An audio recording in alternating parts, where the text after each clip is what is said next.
Bismillahirrahmanirrahim. Assalamualaikum warahmatullahi wabarakatuh. Waalaikumsalam warahmatullahi wabarakatuh. Ya, selamat pagi semua. Ya, Pak. Selamat siang ya. Oke. Jadi bagaimana keadaannya? Baik ya?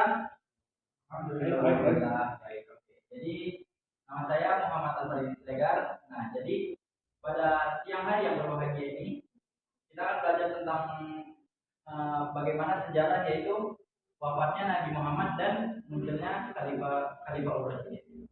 Oke. Baik, sebelum kita mulai pembelajaran, Bapak akan menyiarkan ya video bagaimana hijrahnya Nabi Muhammad wafatnya dari Nabi Muhammad dan munculnya Khalifah Rasyidin. Oke. Dan simak video yang pertama.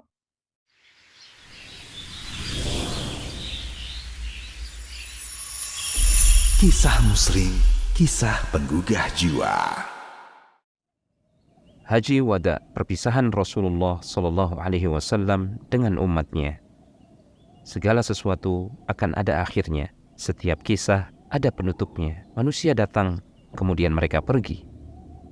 Awalnya mereka mengucapkan salam pertemuan, lalu kemudian mereka berlalu dengan perpisahan.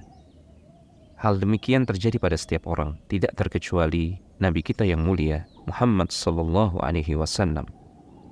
Beliau datang dengan risalah dari sisi Rabb-Nya. Setelah sempurna apa yang diperintahkan kepada beliau, saat itulah beliau kembali menuju Allah Subhanahu wa Ta'ala. Dalam perjalanan hidup Nabi Sallallahu Alaihi Wasallam, ada satu momen besar yang menjadi perpisahan beliau dengan umatnya. Momen itu adalah peristiwa Haji Wada', haji perpisahan. Saat itu Allah Subhanahu wa Ta'ala memperlihatkan sebagian buah dari dakwah beliau alaihi salatu wassalam sebelum beliau berpulang ke Rafiqul A'la.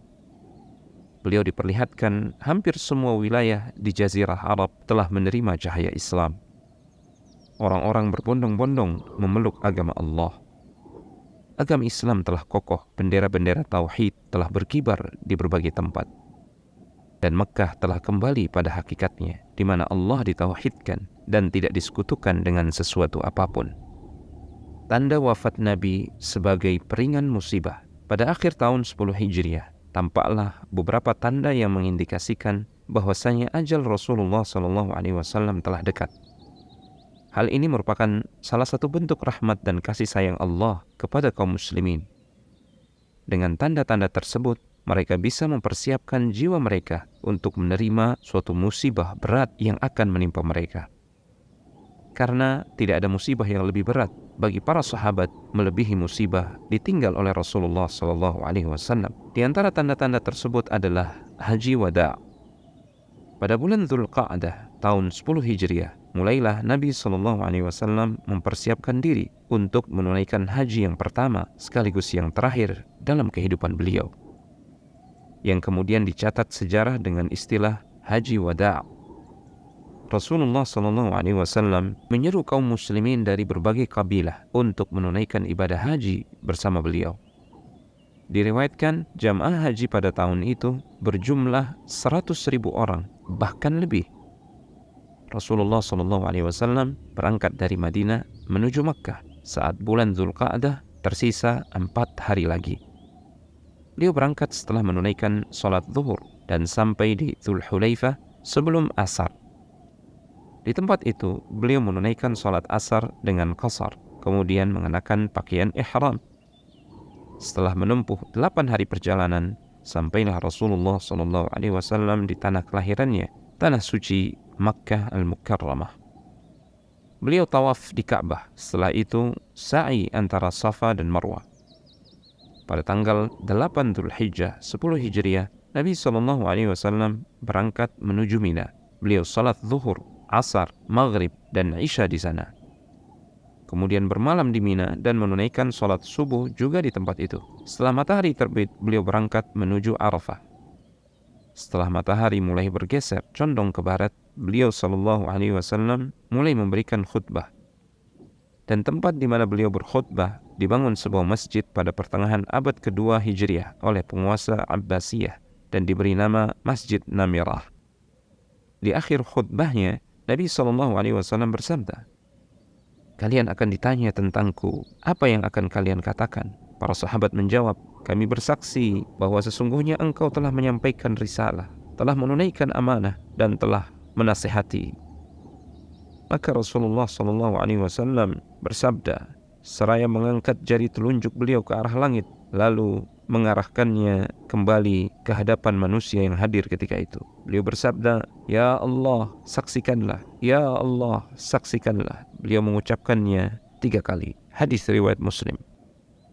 Setelah beliau berkhutbah, Allah Subhanahu wa taala menurunkan ayat, Al-yawma akmaltu lakum dinakum wa atmamtu alaikum ni'mati wa raditu lakumul Islam dina. Pada hari ini telah kusempurnakan untuk kalian agama kalian, dan telah kucukupkan untuk kalian nikmatku, dan telah kuridhai Islam itu jadi agama bagi kalian.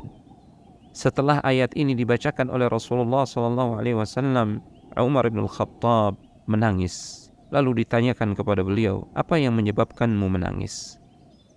Sesungguhnya jika telah terjadi kesempurnaan, maka setelahnya akan terjadi kekurangan. Dari ayat tersebut, Umar merasakan bahwasanya ajal Nabi SAW telah dekat. Apabila syariat telah sempurna, maka wahyu pun akan terputus. Jika wahyu telah terputus, maka tiba saatnya Rasulullah SAW kembali ke Rabbnya Jalla wa'ala. Dan itulah kekurangan yang dimaksudkan oleh Umar, yakni kehilangan Nabi SAW. Dari sini kita mengetahui keagungan kota Mekkah. Di sanalah syariat yang suci ini dimulai, dan di sana pula syariat ini disempurnakan. Dalam kesempatan lainnya di Mina, Nabi SAW kembali berkhutbah. Beliau bersabda, bertanya kepada para sahabat, bulan apakah ini? Maka para sahabat mengatakan, Allah dan Rasulnya yang lebih mengetahui. Beliau diam sampai-sampai para sahabat mengira beliau akan mengganti nama bulan ini. Lalu beliau kembali bersabda, bukankah ini bulan Dzulhijjah? Maka para sahabat menjawab, benar. Beliau melanjutkan, negeri apa ini? Para sahabat menjawab, Allah dan Rasulnya yang lebih mengetahui. Beliau kembali diam sampai-sampai para sahabat mengira beliau akan mengganti nama tempat ini. Lalu beliau bersabda, bukankah ini negeri Al-Haram? Maka kami menjawab, iya, ini tanah haram. Beliau melanjutkan, lalu hari apa ini? Para sahabat menjawab, Allah dan Rasulnya yang lebih mengetahui. Beliau kembali diam dan sampai-sampai kami para sahabat mengira beliau akan mengganti nama hari ini. Lalu beliau bersabda, bukankah ini hari Nahar, hari menyembelih kurban? Para sahabat menjawab, iya, ini hari Nahar. Kemudian beliau bersabda, sesungguhnya darah dan harta kalian haram, sebagaimana sucinya hari kalian ini, di negeri kalian ini, dan di bulan kalian ini, sampai hari di mana kalian berjumpa dengan Rabb kalian. Bukankah aku telah menyampaikan? Para sahabat menjawab, iya, engkau telah menyampaikan. Maka hendaklah orang-orang yang hadir menyampaikan kepada yang tidak hadir, karena terkadang yang disampaikan lebih mengerti dari yang mendengar langsung.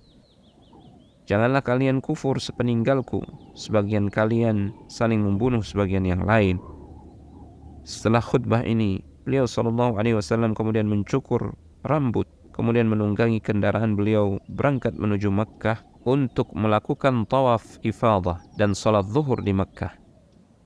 Di sana beliau meminum air Zam-Zam. Setelah itu beliau kembali ke Mina dan bermalam di sana. Pada tanggal 11 Dzulhijjah, saat matahari mulai tergelincir ke barat, beliau menuju Jamarat untuk melempar jumrah. Dan di sana beliau kembali berkhutbah. Diriwayatkan oleh Imam Ahmad dan Abi Nadrah, beliau SAW bersabda, ingatlah bahwasanya Rabb kalian itu satu, dan Bapa kalian juga satu. Dan ingatlah, tidak ada kelebihan bagi orang Arab atas orang Ajam non-Arab, tidak pula orang Ajam atas orang Arab, tidak pula orang berkulit merah atas orang berkulit hitam, dan tidak pula orang berkulit hitam di atas orang berkulit merah, kecuali atas dasar ketakwaan. Kemudian beliau bertanya, bukankah aku telah menyampaikan? Para sahabat kemudian menjawab, engkau ya Rasulullah telah menyampaikan. Setelah itu beliau mengingatkan kembali tentang haramnya mengganggu harta, menumpahkan darah, dan mencederai kehormatan. lalu memerintahkan para sahabat untuk menyampaikannya kepada yang tidak hadir. Beliau sallallahu alaihi wasallam menetap di Mina di hari tasyrik yang ketiga. Setelah itu menuju Makkah untuk melaksanakan tawaf wada'. Kemudian beliau langsung berangkat menuju Madinah dan berakhirlah prosesi haji yang beliau lakukan. Inilah momen terbesar berkumpulnya Rasulullah sallallahu alaihi wasallam dengan umatnya untuk terakhir kalinya. Beliau mengulang-ulang ucapan, "Bukankah aku telah menyampaikan?" Persaksian dari umatnya sendiri bahwasanya beliau telah menyampaikan risalah yang telah Allah amanahkan kepada beliau, sekaligus sebagai pertanda sudah dekatnya ajal beliau. Kurang lebih 3 bulan kemudian, beliau sallallahu alaihi wasallam pergi untuk selama-lamanya, meninggalkan dunia fana ini menuju Rabb-Nya. Beliau berpisah dengan para sahabatnya. Rasulullah sallallahu alaihi wasallam telah menunaikan amanah, menasihati umat, dan telah berjihad di jalan Allah dengan sebenar-benarnya. Semoga salawat dan salam senantiasa tercurahkan untuk beliau sallallahu alaihi wa ala alihi wa sahbihi wasallam.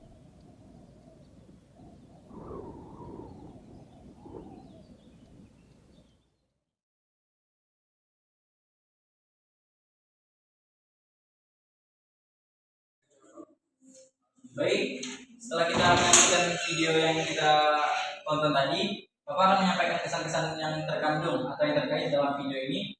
Nah, jadi kesan-kesan dari video ini yang pertama adalah mendalam dan emosional. Ya, jadi video menyampaikan dengan jelas ya bahwa haji wada bukan sekedar ritual haji biasa, melainkan memenuhi pesan moral dan spiritual dari Nabi kepada umat, membuat hati tergerak. Oke, itu jadi pesan yang pertama.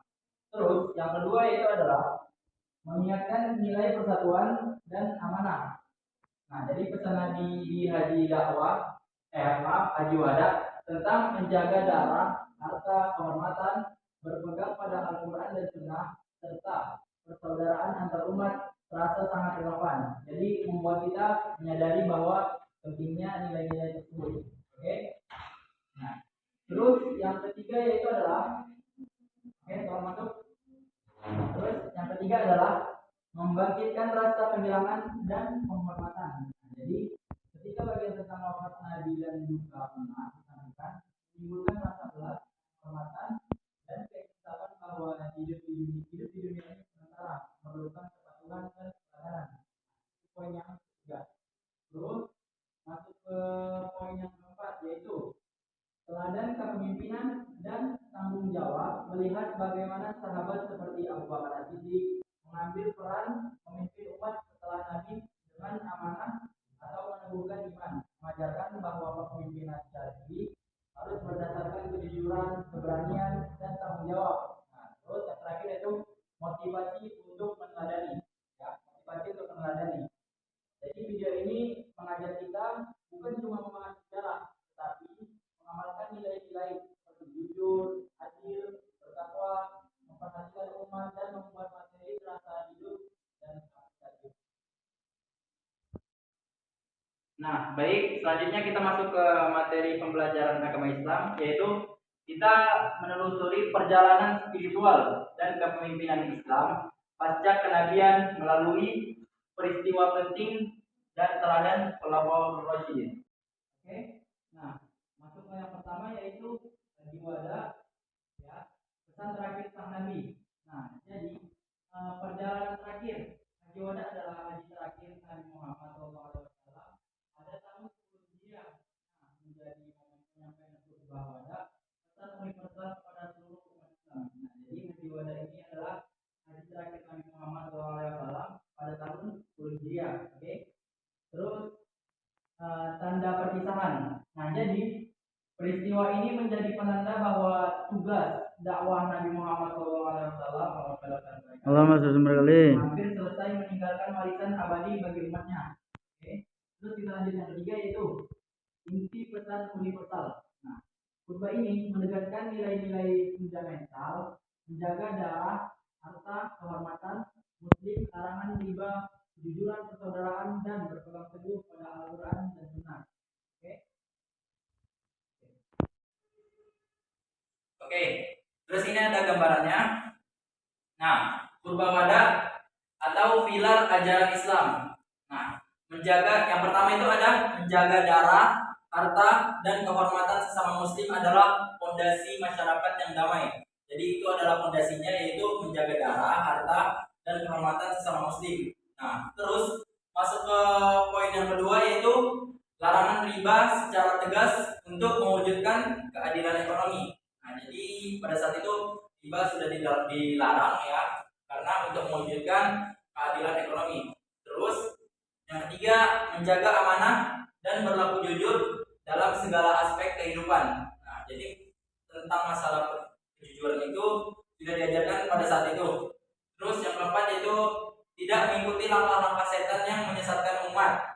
Nah, yang kelima, menjaga kesetaraan dan persaudaraan antar manusia tanpa memandang status, ya.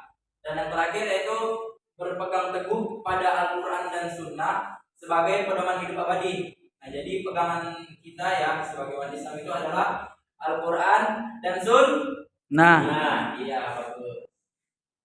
Nah, jadi setiap poin dalam khutbah wada ini adalah pilar penting bagi kehidupan individu dan kolektif umat Islam membentuk masyarakat yang beradab dan berkeadilan. Oke, masuk ke pembahasan selanjutnya yaitu wafatnya sang teladan ya juga mendalam umat. Oke, nah akhir perjalanannya setelah haji wada Nabi Muhammad SAW jatuh sakit dan wafat pada 12 Rabiul Awal tahun 1903 di usia 63 tahun. Ya, jadi setelah haji wadanya Nabi Muhammad itu kemudian Nabi Muhammad jatuh sakit ya. Yang kita ketahui seperti sakit demam ya. Terus habis itu pada tahun 11 Hijriah tanggal 12 Rabiul Awal ya di usia 63 tahun Nabi Muhammad SAW meninggal dunia. Terus umat berduka, wafatnya Nabi meninggalkan duka mendalam seluruh umat Islam. Nah, banyak sahabat yang merasa kehilangan dan kebingungan.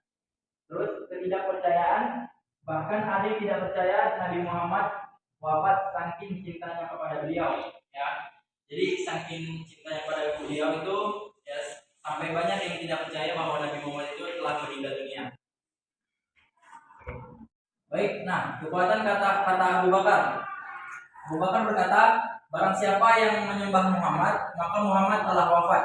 Dan barang siapa yang menyembah Allah, maka orang hidup dan tidak akan mati. Nah, bijak Abu Bakar ini akan hati umat Islam yang terguncang menegaskan keesaan Allah dan mengembalikan fokus pada ajaran Islam yang hakiki.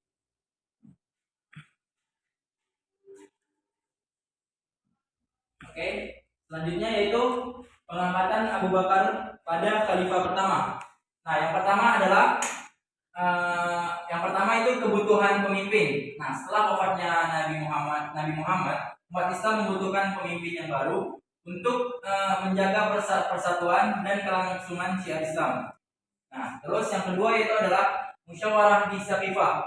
Para sahabat berkumpul di Saqifah Bani Sa'idah untuk bermusyawarah mencari sosok yang paling tepat untuk memimpin umat. Nah, jadi pada saat itu para sahabat itu berkumpul di Saqifah Bani Sa'idah Sa'idah untuk bermusyawarah mencari sosok yang lebih cocok untuk memimpin umat setelah meninggalnya Nabi Muhammad.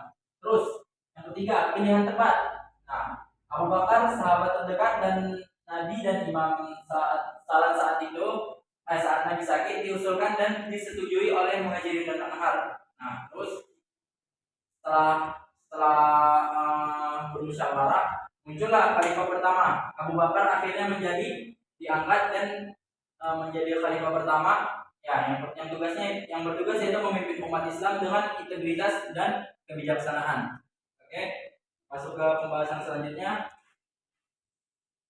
Nah, saat Abu Bakar terpilih, kita kan bertanya, kenapa Abu Bakar dipilih? Nah, yang pertama itu Abu Bakar adalah sahabat terdekat Nabi. Nah, kedekatan dan kepercayaan Nabi kepada menjadikannya figur yang paling dihormati dan diterima.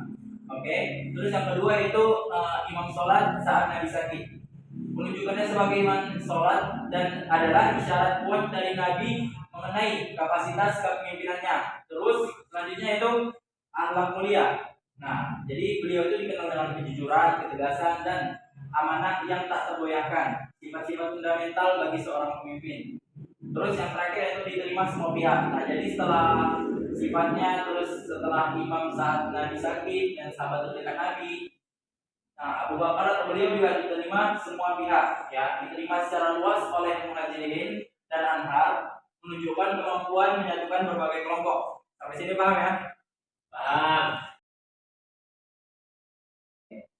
Teladan Khulafa Ar-Rasyidin. Nah, ini ada khalifah yang pertama Abu Bakar As-Siddiq, yaitu dikenal dengan kejujuran, keberanian, dan amanah adalah cerminan dari kepemimpinannya. Terus ada Umar bin Khattab, ya, yang dikenal dengan keadilan, ketegasan, dan kepemimpinan yang visioner adalah warisannya. Nah, terus yaitu Utsman bin Affan, kedermawanan, kesabaran, dan ketulusan dalam berdakwah. Nah, terus yang terakhir itu ada Ali bin Abi Thalib, keberanian, kecerdasan, dan keadilan dalam setiap keputusan. Oke, itu teladan dari Khulafa Ar-Rasyidin. Terus selanjutnya yaitu pelajaran abadi dari Khulafa Ar-Rasyidin. Nah, jadi pelajaran abadi yang pertama itu amanah dan jujur. Nah, pemimpin harus memegang teguh amanah, jujur, dan menghargai rakyatnya. Oke. Terus yang kedua itu ada adil dan syar'i. Nah, setiap keputusan itu harus adil, ya, dan mengikuti, ya, berdasarkan syariat Islam. Oke. Selain amanah dan jujur atau adil dan syar'i, yang terakhir ada berani dan bertanggung jawab. Oke. Pemimpin harus berani, sederhana, dan bertanggung jawab penuh atas rakyatnya. Oke. Masuk ke slide selanjutnya yaitu kesimpulan atau ringkasan materi. Ya, kita ingat kembali poin-poin yang terkandung dalam pembelajaran kita pada siang hari ini. Yang pertama adalah haji wada. Nah, haji terakhir Nabi Muhammad SAW dan penyampaian pesan penting bagi seluruh umat Islam. Terus yang kedua yaitu wafatnya Nabi Muhammad pada usia 63 tahun, meninggalkan duka dan kerinduan mendalam. Terus yang ketiga yaitu pengangkatan Abu Bakar. Nah, setelah meninggal Muhammad, terpilihlah Abu Bakar sebagai khalifah pertama karena ketokohan dan kedekatannya dengan Nabi. Oke. Terus yang terakhir yaitu teladan Khulafaur Rasyidin. 4 khalifah memberi keteladanan kepemimpinan yang adil, jujur, dan bertanggung jawab. Oke, bisa dipahami ya? Ya, mungkin bagi teman-teman ada yang kurang paham boleh bertanya. Pak, kalian silakan.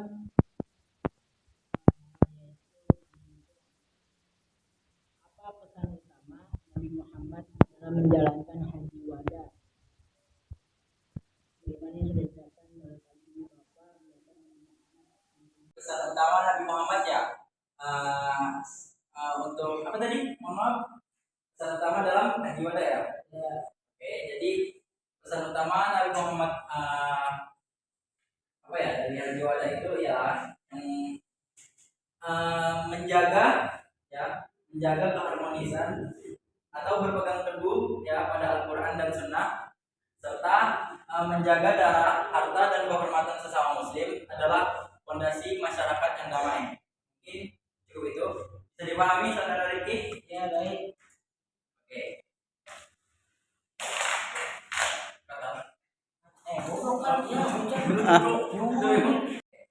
Mungkin sampai sini cukup paham ya. Ada yang mau ditanya? Oke, tidak ada ya. Oke. Baik, terima kasih atas perhatiannya pada siang hari yang berbahagia ini, ya. Saya Muhammad Al-Fadli Siregar, ya, memohon maaf kalau ada salah kata dan perbuatan. Kalau ada yang salah itu datang dari saya, kalau ada yang benar itu datang dari Allah Subhanahu wa taala. Ya, akhir. Assalamualaikum warahmatullahi wabarakatuh. Waalaikumsalam warahmatullahi wabarakatuh.